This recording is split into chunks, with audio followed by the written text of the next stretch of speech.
So hello everyone, आज के lecture में हम डिस्कस करने जा रहे हैं अपना पॉलीमर वाला चैप्टर। ये अराउंड 10-15 क्वेश्चन के आसपास हमने इस लेक्चर में लिए हैं। एक बच्चे का कमेंट आया था तो उसी वजह से चैप्टर रिकॉर्ड करा है। अदरवाइज मतलब पॉलीमर तो काफी ज्यादा याद करने का है, but still we have taken some PYQ of 2023। So इस लेक्चर में वही 10-12 क्वेश्चन है, कोई ऐसा होमवर्क नहीं दिया है। और नेक्स्ट लेक्चर हमारा कोशिश करेंगे कल आ जाए, जो कि उस पे हो जाएगा इंट्रोडक्शन टू नैनो, वो ग्रीन केमिस्ट्री पर। तो वो भी हमारा कल कोशिश रहेगी पूरी तरह से कंप्लीट हो। तो बाकी आप टेलीग्राम चैनल ज्वाइन कर लीजिएगा जरूर, और लिंक आपको डिस्क्रिप्शन में मिलेगी इंस्टाग्राम पेज की भी। और पूरी एमआरपी सीरीज भी जरूर देखिएगा, उसकी प्लेलिस्ट में आपको यहाँ हाई टैब और लिंक दोनों की डिस्क्रिप्शन में भी लगा दो। और अगर आपने नीट 2023 का डिस्कशन नहीं देखा है केमिस्ट्री का, तो वो भी जरूर देखिएगा। नीट 2023 का भी जरूर देखिए। तो फिलहाल के लिए स्टार्ट करते हैं आज का हमारा lecture. Identify a polymer obtained by process of addition polymerisation. So सबसे पहले एडिशन पॉलीमराइजेशन होता क्या है, इसमें क्या होता है कि हमारे जो बहुत सारी एक चेन है, पूरी की पूरी चेन बनती जाती है, ये हमारा फ्री रेडिकल मैकेनिज्म बेस्ड होता है। सो एक होता है एडिशन और एक होता है कंडेंसेशन। कंडेंसेशन का मतलब होता है हम वाटर रिमूव करते हैं, बट यहाँ पे कोई भी पार्टिकल रिमूव नहीं होता। जैसे कि फॉर एग्जांपल, ये अगर मैं इथीन लूं, अगर मुझे इसका पॉलीथीन बनाया तो हम इसका ये बॉन्ड तोड़ेंगे, एक रेडिकल यहाँ एक रेडिकल यहाँ, दूसरा मॉलिक्यूल आएगा उसको ऐसे ब्रेक करेंगे, एक रेडिकल यहाँ एक रेडिकल यहाँ, और ये इस साइड भी ऐसे ज्वाइन होते जाएंगे। तो यहाँ पे कोई भी हमारे पास स्मॉल मॉलिक्यूल लॉस नहीं होता। जबकि कंडेंसेशन में हमारे पास वाटर रिमूवल होता है, तो ये होता है हमारा, ठीक है। तो अब यहाँ पे टेरिलीन है, ये क्या है हमारा पॉलिएस्टर है, तो इसमें हमारे पास रिमूवल वाटर। नाइलॉन 66 और नाइलॉन 6 दोनों हमारे पास पॉली अमाइड है, इसमें भी हमारे पास जो है वाटर का रिमूवल होता है। तो ये सारे के सारे कंडेंसेशन पॉलीमराइजेशन में ही आते हैं। तो यहाँ कंडेंसेशन वाले एक ही हमारा polyvinyl chloride is the only one जो हमारे पास एडिशन पॉलीमराइजेशन देता है। सो आंसर हो जाएगा option number A. Which from the following polymers is used to obtain LCD screens and lens? तो ये हमारे पास कौन सा है, सीधी सी याद करने वाली, सीधा ये हमारे पास जो है परस्पेक्स। आई होप आपको ये चीज तो याद होगी, यूजेस तो याद होने ही चाहिए। इस चैप्टर में यूजेस कई सारा खेला और पॉलीमर मोनोमर का बहुत बड़ा रोल आता है। नेक्स्ट यूज का अगेन क्वेश्चन आता है, हमें क्या ऑप्टेन करने में मदद करता है, सर्जिकल सूचर। तो इसका आंसर हो जाएगा सीधा सा नाइलॉन 6। अगेन वही हमारे पास याद करने वाली ये चीज है, ये याद करने वाला जैसे कि आपको पता है चैप्टर है। तो identify the following compound is called as isoprene. So हमारे पास आइसोप्रीन होता है। सबसे पहले इसका स्ट्रक्चर बनाने की करते हैं कोशिश। तो इसका स्ट्रक्चर कुछ इस तरीके का होता है, जिसका नाम होता है आइसोप्रीन। जस्ट से इधर करेंगे,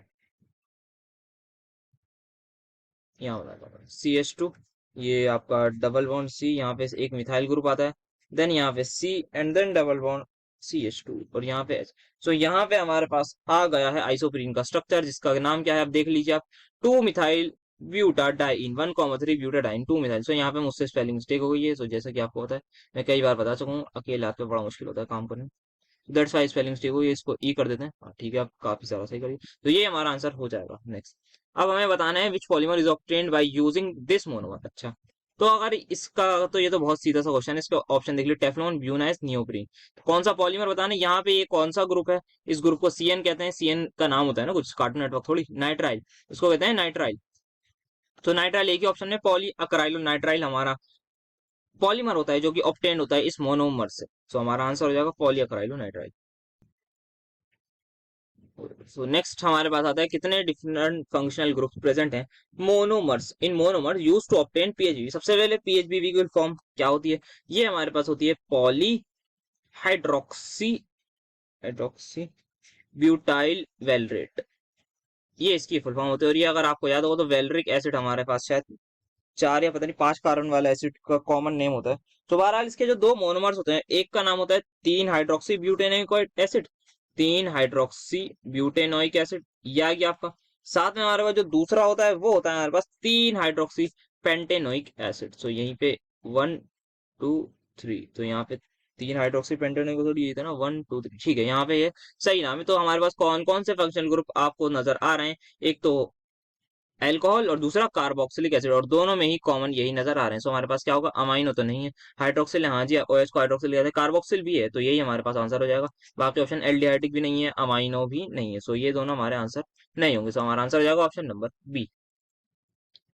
विच type of polymerisation caprolactam undergo to form nylon 6। So caprolactam सबसे पहले होता क्या है, इसका स्ट्रक्चर मैं पहले बना देता हूँ। ये हमारे पास इसका स्ट्रक्चर होता है, ये एक आपका अमाइड्स कह लीजिए, अमाइड होता है। तो सबसे पहले हम क्या करते हैं, इसको स्ट्रेट चेन में तब्दील करना होता है। वो कैसे करते हैं, वो हम करते हैं इसको, इसकी हाइड्रोलिसिस कराते हैं, एसिडिक हाइड्रोलिसिस। तो क्या होता है, यहाँ पे ये बॉन्ड टूटता है। ये बॉन्ड जैसे ही टूटता है तो हमारे पास यहाँ पे दो एच यहाँ लग जाते हैं, और यहाँ पे हमारे पास एक आप समझ लीजिए माइनस चार्ज टाइप आ जाता है। दो एच यहाँ आते हैं और एक ओ यहाँ पे आता है। इस तरीके से इसकी वो होती है हाइड्रोलिसिस के, दो एच यहाँ पे आए और एक ओ यहाँ पे आया, तो हमारे पास जो मिलता है हमें कुछ ये मिल जाता है, CO नेगेटिव, देन CH2 5।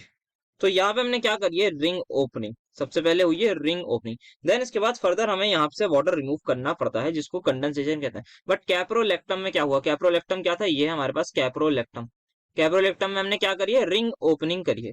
तो जहां तक बुक में भी हमारा आंसर लिखा हुआ है वो यही लिखा हुआ है, ऑप्शन नंबर डी कह रहे हैं, रिंग ओपनिंग पॉलीमराइजेशन। बाकी बाकी बाद में कंडेंसेशन पॉलीमराइजेशन भी होता है, क्योंकि यहाँ से वाटर निकलता है, ये मॉलिक्यूल और इसमें से दो पानी, दो एच निकलते हैं, एंड देन हमारे पास पॉलीमराइजेशन होती है। बट कैप्रोलेक्टम से क्या हुआ है, रिंग ओपन हुई है सबसे पहले। सो हमारे पास एज पर द बुक मैं आंसर कर रहा हूँ option number D. Next, terylene is an example of. So सबसे पहले टेरिलीन होता क्या है, ये बात होनी चाहिए। तो टेरिलीन का एक और नाम होता है जिसको हम डैक्रॉन भी कहते हैं, सो ये भी इंपॉर्टेंट है, इसका दूसरा नाम है डैक्रॉन।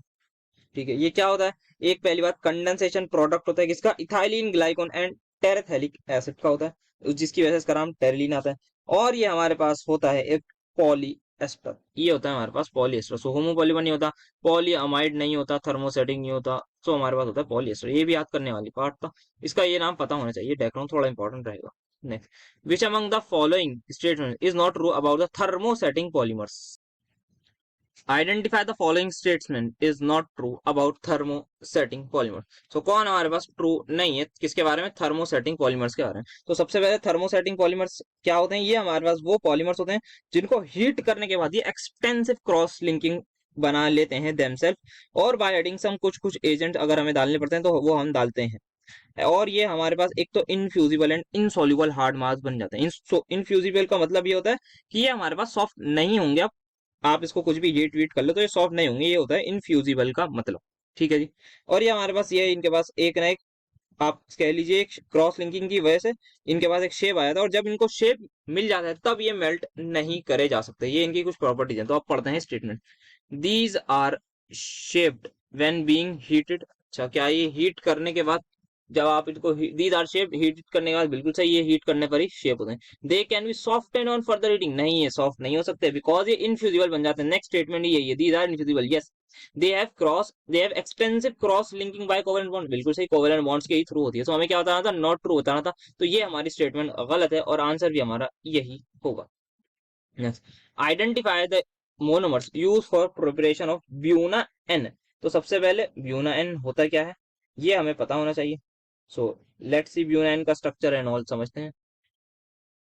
सो ब्यूना एन हमारे पास जो होता है वो ये होता है कि ये आपका ब्यूटाडाइन हो गया, साथ में हमारे पास अक्राइलो नाइट्राइल, इन दोनों से मिलके हमारे पास जो बनता है पॉलीमर, उसको हम कहते हैं ब्यूनाइन। सो ब्यूनाइन इन दोनों का मोनोमर, मोनोमर इसमें कौन कौन है, अच्छा तो एक तो ब्यूटाडाइन और दूसरा अक्राइलो नाइट्राइल हमारे मोनोमर है ब्यूनाइन के। एक हमारे पास ब्यूनाइस भी होता है, उसमें आई थिंक ब्यूटाडाइन एंड वो स्टायरिन होता है, जितना मुझे याद आ रहा है, बाकी एक बार आप चेक कर लीजिएगा। ब्यूनाइन और ब्यूनाइस दो भाई होते हैं हमारे पास। तो फिलहाल के लिए butadiene and acrylonitrile is going to be my answer, that is option number C only.